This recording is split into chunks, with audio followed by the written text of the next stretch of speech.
Hello, I'm Lord Treesman, I'm Chairman of the Football Association, and I'd like to just say a few words, if I may, about the RESPECT programme that we're running and which we regard as being absolutely vital for the future well-being of the whole of football. Parents can be a tremendous influence, a good influence in football, but actually sometimes they can be a very disruptive influence as well. And if they're very hostile and if they tend to take a harsh line with referees and with their own kids, they can put their kids off playing for the whole of the rest of the future, and those children then miss out on a huge amount. They miss out on all of the health and all the other social activities that come around loving the sport and playing in the sport. And actually it has other implications as well. Each year we lose a staggering 7,000 referees who are not prepared to put up with the level of abuse that they can sometimes experience from those on the touchline and those on the field. And we can't afford that. Everybody knows there's no real game of football unless you've got a referee. No referee, no game, not really. So it's vitally important that the RESPECT programme is something that we all engage in. I believe that we can do that together, and we can make sure that football in England, right at its grassroots level, right the way through to the top, is a healthy sport, a dynamic sport, a growing sport, and a sport that kids love. We can do that together, so let's do it. These points today, go third if you get this right. Mind you, I suppose it is a bit of a local derby, you can't take anything for granted. You've got to get in their faces. You let them know that you're there. Don't hold back. Yeah, Dad. Right, don't hold back in that. You're not going to let them walk all over you like you did last time, are you? Huh? No, I don't want to see you messing about. Forget all your fancy stuff, all your step-overs and your flicks.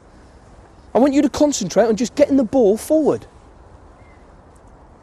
You lot need to focus. You need to treat this a bit more seriously. You know the top two teams go up, don't you? And you won't get there if you carry on just having a laugh. Are you listening to me, son? Yeah, of course. So where do you think he's going to play you today then? God, it better not be in defence again. You're a winger. He just won't let you show what you can do, will he? Well, you know, Jason's faster than me, Dad. You what? You are quicker than Lionel Messi, you are? Leave it out, Dad. And Messi is being replaced by the bright young star that is Joe Smith. We're going to batter him, son. Come on! I like football because I enjoy it and it keeps me fit and it makes me a faster runner and stuff. I find it's a very fun sport and it keeps me fit. We get to learn new skills and we get to play with our friends. I want to grow up and be like Cristiano Ronaldo. I enjoy it and I like shooting and stuff. I like dribbling with ball and shooting. It's good to have ball at your feet. I like football because, well, it's just really the enjoyment of the game. You just get so much out of it. You keep fit. It's really enjoyable. You enjoy it? Teamwork. It's great for Dad to be there. So the starting point is he's brought him along. He's there to support him, but unfortunately, having got there, he's already taken over. So that's the minus, and it's now trying to get that sort of relationship between the father and son to be a much more positive, fun one rather than a big Premier League game about to take place. The idea in football is to give everyone the chance to play the game and then everyone to try and improve and get as good as they can get. Now that might be somebody who's really poor to not bad, but if they get to not bad, they're going to stay in the game, they're going to enjoy it and play the game. So it's just trying to maximise anyone's potential, whatever that level is, and let's not set the benchmark without even giving the youngsters a chance to see what they're capable of. Otherwise, it all becomes unrealistic, and they'll go out the game far too early because they already feel, the intense pressure, the expectation is too much from them.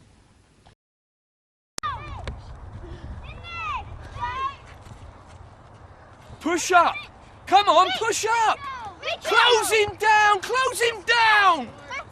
Don't give him any space! Come on, get in his face, son! Put your foot in! Yes, come on, well played! Well done, team. Good effort. Now that's it, son. Come on, mark him up. Yes, good Joe. Well played, son. Keeper, use Joe. Use Joe. Find a pass, Sal. Find a pass. Nice and easy.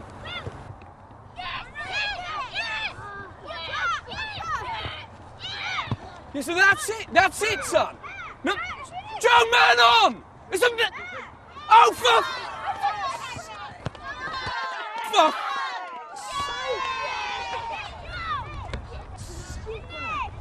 Joe! Joe, switch on, son! You've got to read the game. Where's your movement and your concentration? Yeah, nice pass, Keeps. Good one. Why don't you try giving him a chance next time, yeah?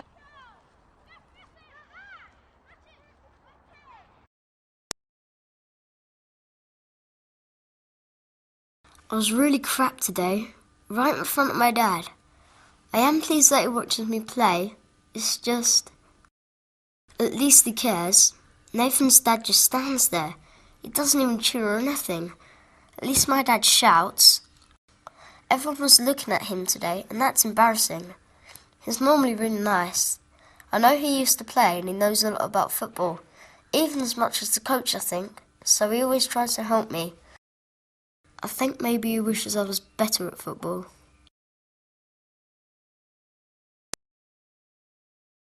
The dad is pretty much playing the football for the son by standing on the side, shouting instruction, sort of talking over the coach, and he's undermining the son playing. And you can see that everything the son does, he's more concerned with the reaction of his dad than actually concentrating and enjoying the game of football. I don't personally think that the parents should be shouting onto the pitch. I think that's the job and the role of the coach. The parents should be there just to support and observe. I think what you'd like to see the dad doing is encouraging Joe, supporting him when he does things well, but also supporting him when he does things wrong, and being there as a soundboard, as somebody that you can rely on to support you, rather than somebody who's there going to criticise every move you make. I think what's great about mini soccer is that it's on a smaller pitch, it's smaller goals, it's with a size 4 ball. So I think it's a place where you can play and make mistakes and learn from your mistakes. You shouldn't go in there with any kind of inhibitions, and that's what's great about mini soccer. It's enjoyment and a place that you can start to learn the game.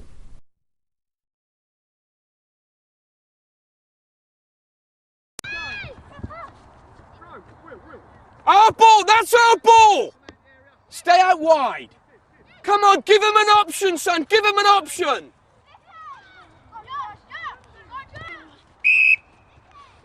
Oh, referee! What was wrong with that? He got the ball. Use the man on the inside. Give and go. Give and go. Yes, go on, Joe, all the way. Come on. Yes, penalty. Ref, that's a penalty. Oh, what? Oi, ref! Use your eyes. That was a clear penalty. Come on, Joe. Track back, son. Come on, Joe. Keep going, lad. Keep going.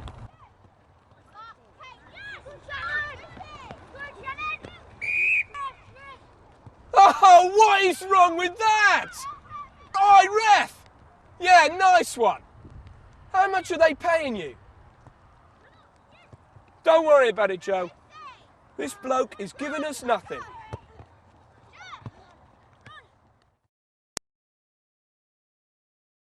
The ref was crap today. My dad swore at him. It was scary. I thought he might get into a fight. Everyone was looking at him. I sometimes wish he wouldn't say anything at all. Matthew's dad never swears and just keeps saying well done, even if Matthew makes a mistake. Sometimes I think I'm letting Dad down.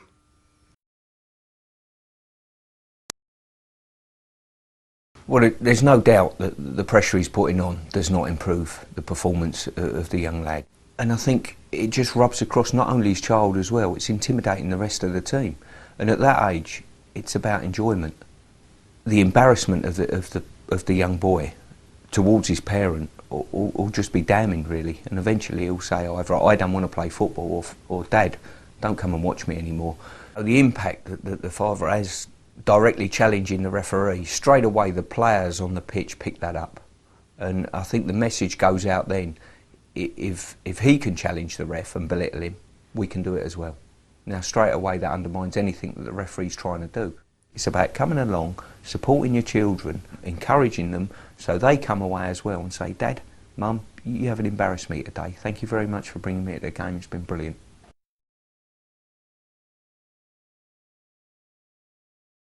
Told you before about keeping your head up, haven't I? How are you going to see who's around you if you're looking at the ground? We've got to do some more work on your first touch. You're giving the ball away too often. Mind you, that was a hospital pass. Who is that keeper? She's crap. She cost us a game, in my opinion, and not just the game either. I mean, what about the points? What about our league place? I tell you what, I've got a stuck one on that ref. That was a stonewall penalty you had. If he can't see, the bloke shouldn't be in the game. I don't know. I think he may have got the ball. You've got to be kidding me. Anyway, you know, you get a tap on the ankle and you're in the box, you go down, don't you? I just don't know if this is the right club for you anymore. I think they're holding you back. I mean, when was the last time that he let you play on the wing? You are a natural winger. I think we're wasting our time with this lot if he's just going to play you in centre-back. The problem is that coach, he just doesn't want to win. I tell you what, when we get home, I'm going online. I'm going to see if I can't find you another club.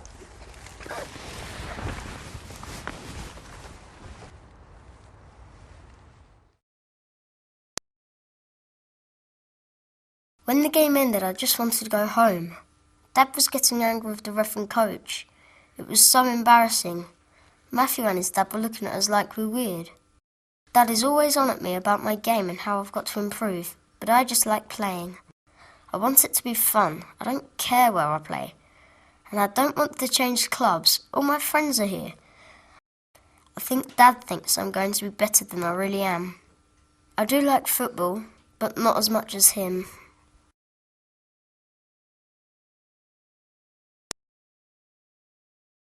I think it's important that we recognise there is a huge difference between youth football and adult football. The dad there was quite clearly focusing on an adult agenda, which was about winning points, league position, criticism of the referee, the coach, whereas the youngster was clearly much more about how he enjoyed it with his mates and how disappointed he was when his dad was criticising his teammates and friends. I'd have been hoping that the dad would have been giving feedback about the good run that the young player Joe made going forward, about how he got into the area and nearly had a shot. Those sorts of specific things where there was success, in the hopes that Joe will enjoy that feedback, enjoy that positive relationship, and hopefully then repeat it the next time they play.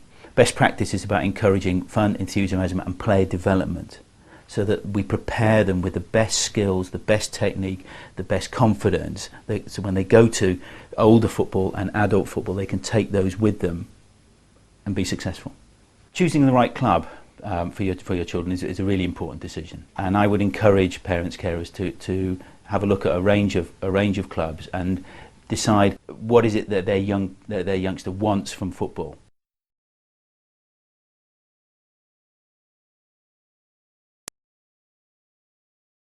Of course, we expect people to react when we make a decision. We expect people to react in a certain way, maybe in disappointment, maybe in agreement, and an immediate show of displeasure without abusive words is okay, you know. But people need to think there's a line we don't cross. Adults set the example for youngsters. Youngsters will see what's happening from the sidelines, involving their parents and guardians, and if it's unchecked, then they will emulate that on the field of play as well. The latest figures suggest that something like 7,000 referees walk away from refereeing each and every year, and therefore, you know, we're getting a lot of games whereby there's no qualified neutral referee available to take charge of that game, and that's affecting the quality of the football that's being played, and pretty much without a referee there's no real game. I see far too often too much pressure being put on youngsters to win at all costs, and really winning is not the key thing, is it? It's about the enjoyment. There's recriminations for a lost game, for the way the child played, for the club not being good enough, for the teammates not being good enough. So there's enthusiasm would be, okay, well, what do you think went wrong in the game? Do you think we could improve it by? And let's look forward to the next game. At grassroots level, it's all about enjoyment, and it shouldn't be about performance, and especially with the younger age groups, 8, 9, 10, they need to be free to enjoy the football, to be able to try things. If they feel that they daren't try something in case they're not performing, they're not going to develop. And if those skills in that child are in the right hands of a positive coach that has the welfare of that child at heart as a primary concern alongside their development, the talent will show through.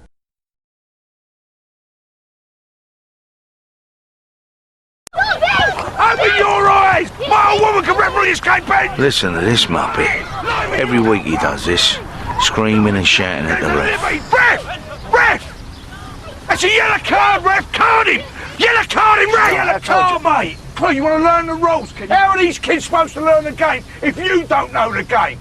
He's an animal. Give him a yellow card. You're an animal. He deserves a card. Look at him, the ref. He gives up his Saturday mornings to do this. Now, was it the right decision? It might have been, it might not have been. Who knows? We all make mistakes. You mug! Would you take this at work? Okay, thank you. No, don't thank me. Thank you. Just clear the playing area, please. You ain't got a clue. All right. Clown. You see, Dad's trying to live out his own dreams for his son. Stevie! Come on, son! Plenty of art! Plenty of art! Get rid, son! Rubs in it! What's the matter with you? That's a suicidal boy! And how's he supposed to learn if he can't make his own mistakes? How many times have I got to tell you?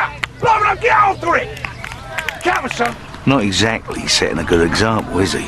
Referee, you're not watching the game, mate. You're watching me. You ain't going to see nothing here. Watch the game. It's no wonder we're losing so many refs when we're having to put up with people like Jet the Biscuit here every week. Come on, Stevie. You're running about like a chicken with no egg. Liven it up. And it's no wonder thousands of kids give up the game either. If we carry on like this, we won't have a game left. Ref! Ref?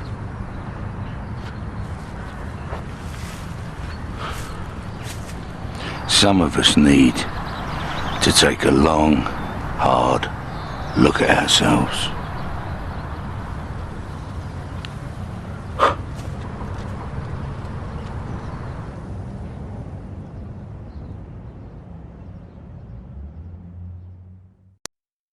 How much abuse do you have to put up with each week? You! You know, people shouting at you. Get out there and do it! Having a pop. You ain't got no commitment, son! Swearing and that. I am bloody sick of it! What? None? You ain't showing pride! That's because you wouldn't put up with it, would you? You let yourself, Dad! I mean, people like you and me, we wouldn't stand for it, would we? You let the team, Dad! But then... You let me, Dad! We're not kids, are we? This is the last time! The last time! Look at me! Did you know? You don't want it enough! Over half our young footballers... Now you get out there and you fight for the ball! Have to put up with pressure. Go on, make me proud! And abuse. You ain't got nothing, son! From their elders. Why don't you just grow up? And betters. And it's time we gave it a rest.